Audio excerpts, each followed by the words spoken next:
Güneş vurdu, dağda karlar eridi.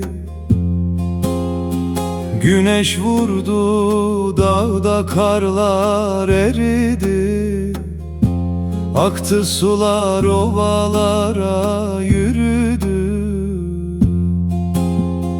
Ben bir güzel aşkı ile yanmışam.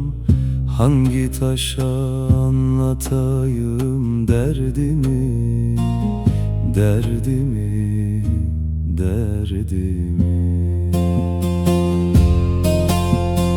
Kalem olsa yazmaz, uçtan kırılır.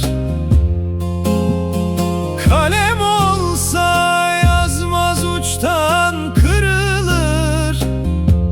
Bu sevdaya güller burçtan derilir. Yar gamzene gül bir uçtan serilir. Hangi dala anlatayım derdimi, derdimi, derdimi.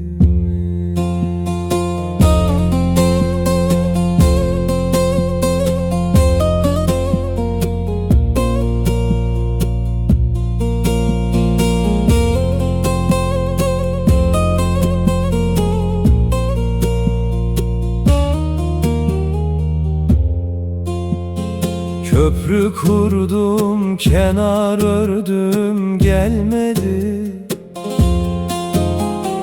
Köprü kurdum, kenar ördüm, gelmedi. Zehir etti kader, bana gülmedi. Güzel ukde kaldın, yerin dolmadı.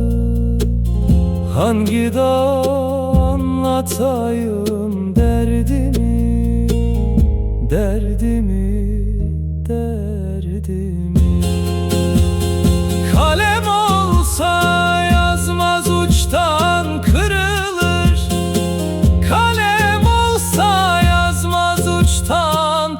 Bu sevdaya güller burçtan derilir. Yar gamzene gül bir uçtan serilir. Hangi dala anlatayım derdimi, derdimi, derdimi.